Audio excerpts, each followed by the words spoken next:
Still, if we wanted to understand, say, the doctrine of hell in the Christian religion, then we might not find it arguably sufficient to utilize either a dictionary or an encyclopedia. Christian adherents may find the doctrine of hell defined in a non-standard manner by both dictionaries and encyclopedias. The dictionary will only compare various superficial uses of hell, whereas the encyclopedia may skew its definition in terms of fictionalized representations like Dante's Inferno. Still others might accurately represent the classic Christian perspective. But which does the reader choose? The careful detractor of this doctrine will desire to seek the best representation of the view she could possibly muster. This might be best accomplished by seeking representatives of the viewpoint, whether it be through literature written by proponents or by accessible adherents who can be interviewed. If more than one definition is equally possible and there is no standard view, then the critic will have to spend the extra energy in treating its diverse concepts. Any treatment of atheism ought to be considered in the same fashion as theological doctrines. We must seek representatives of the view in order to best define the subject matter in the most standard and charitable way. If no standard definition exists on the matter, then we shall highlight the differences accordingly. Although appeasing every atheist will not be the purpose of defining atheism here, I shall seek the standard representations where they exist. The term atheism comes directly from the Greek language. It is a combination of which means not or without, and theos, which means God. The etymology of a term can sometimes be helpful as to why a term may have been coined, but it generally contributes very little toward defining the term. For example, theology comes from the combining Greek words theos and logos. Theos is the Greek word for God, which is where theism gets its designation, and logos generally means discourse, speech, or teaching.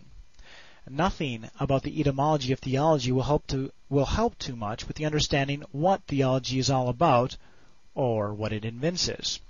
We can ascertain that God and teaching may tell us that theology is somehow teaching about God. However, one can be a philosopher and do this outside of a theological context.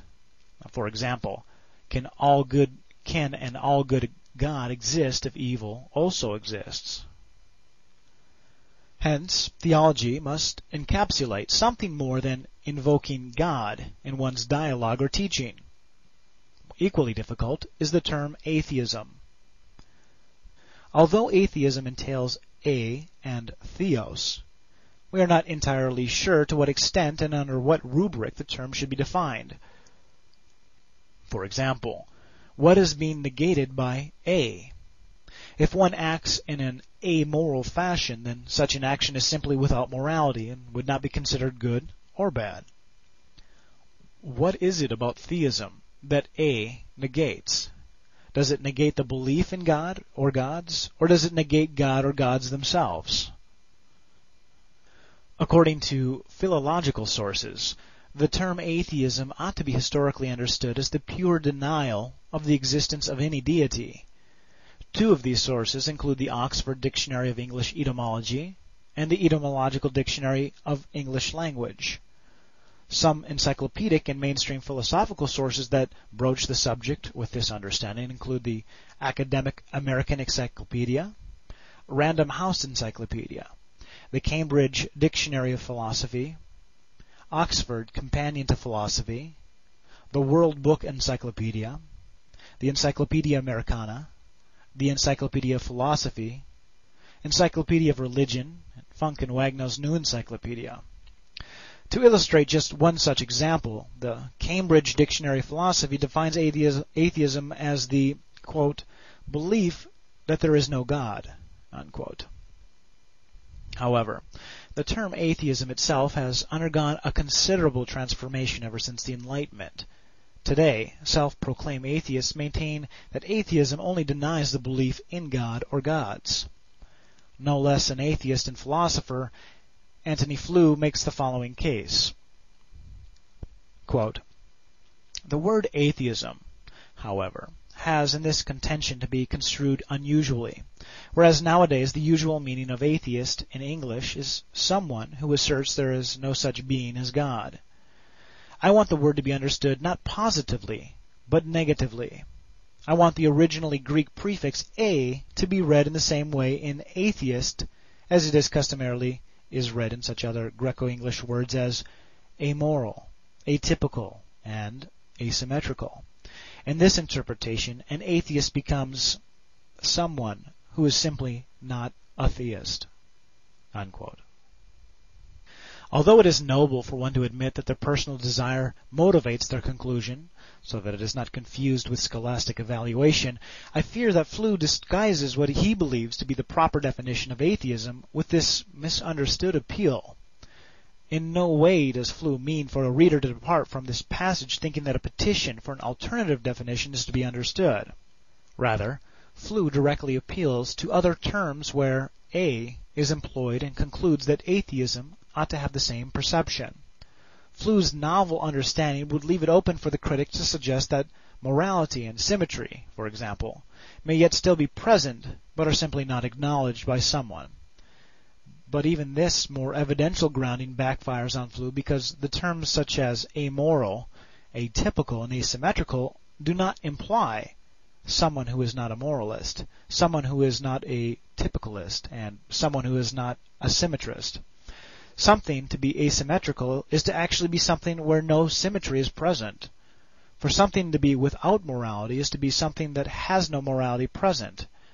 We should thus expect that to be without God is to be something that has no God present. A popular philosopher and atheist from Boston University, Michael Martin, has also shirked the role of classical atheism as seen in the following argument. Quote, in Greek, a means without or not, and theos means God. From this standpoint, an atheist would simply be someone without a belief in God, not necessarily someone who believes that God does not exist. According to its Greek roots, then, atheism is a negative view, characterized by the absence of belief in God. Unquote. In this case, another bait-and-switch method is being employed but in a more obvious contradictory setting. On the one hand, we are to concur that a means without or not, and theos means God. On the other hand, we are supposed to conclude from this that without a belief in God is what the term means. This is perhaps to the hope that the reader will not see the imported word believe from one sentence to the next. I do agree with Martin that the term is certainly a negative view, in that it negates something, but as Martin unwittingly admits or intentionally distorts, it is the negation of God himself, not a negation of a belief in God, given Martin's comment that, quote, a means without or not, and theos means God, unquote. Wouldn't this suggest that atheism is to be etymologically understood as without or no God? Due to the disparity between conventional and contemporary understandings, revisionist views, of atheism, philosophers have attempted to branch atheism into two separate categories, positive atheism and negative atheism. Positive atheism is the classical understanding contra Martin. It is the definitive view, the strong view that God, or any God, does not exist. Negative atheism, the weak view, is the mere absence of belief in God or any divine being. Sometimes it serves as a synonym for naturalism. In this relatively new understanding, atheism enjoys a category split so that both definitions can maintain their place amongst their parent heading, atheism. However, this amounts to reducing atheism to nothing more than agnosticism. Agnosticism was originally coined by the 19th century lecturer at the School of Mines in London, Thomas Henry Huxley. He is best noted as being Darwin's bulldog, since he adamantly defended Charles Darwin's infant theory of evolution. Huxley himself, concerning his adoption of the term agnostic, writes, quote, some 20 years ago, or thereabouts, I invented the word agnostic to denote people who, like myself, confess themselves to be hopelessly ignorant concerning a variety of matters, about which metaphysicians and theologians, both orthodox and heterodox, dogmatize with utmost confidence. It simply means that a man shall not say he knows or believes that which he has no scientific grounds for professing to know or believe.